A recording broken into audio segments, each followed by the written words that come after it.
యథార్థవంతుడనై నడుచుకొనుచున్నాను. నన్ను విమోచింపుము, నన్ను కరుణింపుము. సమాజంలో యెహోవాను స్తుతించును. మనం ఈ కీర్తనలో చూసుకున్నట్లయితే ఒక 2-3 పాయింట్లు మనం ధ్యానించుకున్నాం. మొట్టమొదట వచనంలో రెండవ భాగము, ఏమీ సందేహింపకుండా యెహోవా యందు నేను నమ్మిక ఉంచి ఉన్నానని కీర్తనాకారుడైన దావీదు చెప్తూ ఉన్నాడు. మనం చూసుకున్నట్లయితే దావీదు చెప్తున్నాడు, ఏమీ సందేహింపకుండా.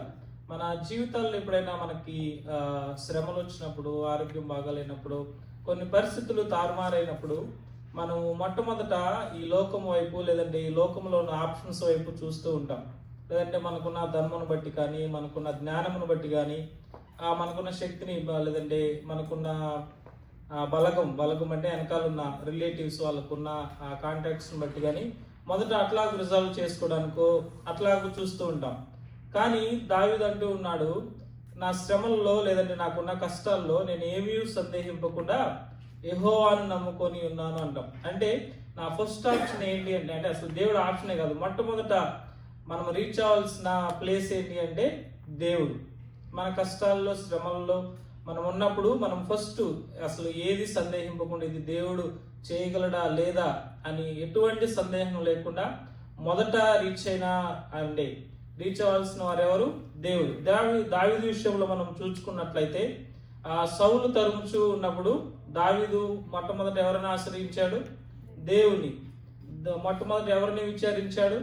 లేదంటే ఆలోచనకర్తగా మనము నిన్న క్యారల్స్ లో అనుకున్నట్లు దేవుని యొద్ద విచారణ చేసి అనేక సార్లు యుద్ధములకు వెళ్ళాడు, అనేక సార్లు దావీదు తప్పించుకున్నాడు. అట్లాగే గొలియాతుని ఓడించడానికి దావీదు తన బలమును నమ్ముకున్నాడా? తన జ్ఞానమును నమ్ముకున్నాడా? మొట్టమొదట ఆశ్రయించింది ఎవరు? దేవుణ్ణి ఆశ్రయించలేదంటే దేవుని బలమును నమ్ముకొని, దేవుని యొక్క శక్తిని నమ్ముకొని గొలియాతు మీద యుద్ధానికి వెళ్ళాడు. మన జీవితాల్లో కూడా మన యుద్ధాలు మనం ఓడించలేని ఉన్నప్పుడు మొట్టమొదట మనం సందేహింపకుండా ఆశ్రయించాల్సింది దేవుణ్ణి.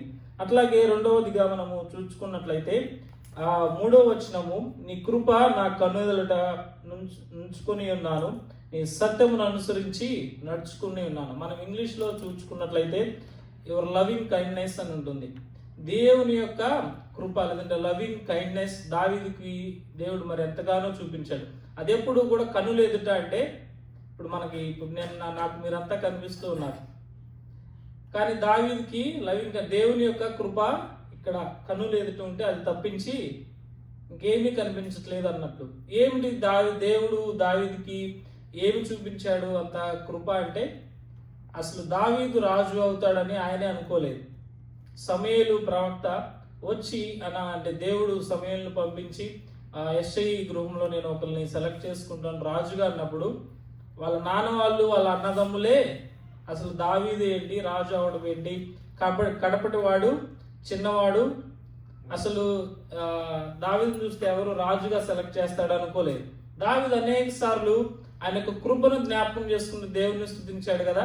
అనేక కీర్తనలో దావీదు కూర్చొని ఒంటరిగా కూర్చుని దేవుని స్తుతిస్తూ, నేను ఎక్కడో గొర్రెలు కాచుకుంటా ఉండేవాడిని, నువ్వు నన్ను తీసుకొచ్చి ఇశ్రాయేలు ప్రజలకు మహారాజుగా చేసావయ్యా, నీ కృప ఎంత ఉన్నతమైనది. ఆయన చేసిన ఆ గొప్ప కృపను ఆయన కన్నుల ఎదుట నుంచుకునేవాడు. అంటే ఏంటంటే మనం ఎప్పుడు కూడా దేవుడు మనకు చేసిన కృపను మనం ఎప్పుడు కూడా మైండ్లో పెట్టుకొని, లేదంటే మన కన్నుల ఎదుటి నుండి, అంటే మనం ఎప్పుడు కూడా దేవుడు చేసిన కృపలను మర్చిపోకుండా అవి ఎప్పుడు మన మైండ్లో పెట్టుకోవాలి. మన జీవితంలో దేవుడు చేసిన కృప ఏమిటి?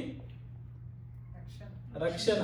దేవుడు అసలు మనం దేనికి పనికిరాని వారము, చీకటిలో ఉన్నవారము, మరణఛాయలో ఉన్నవారము మన కొరకు దేవుడు మరి క్రిస్మస్ సందర్భంగా మనం ధ్యానించుకుంటాం కదా, తన మహిమనంతటిని కూడా విడిచి,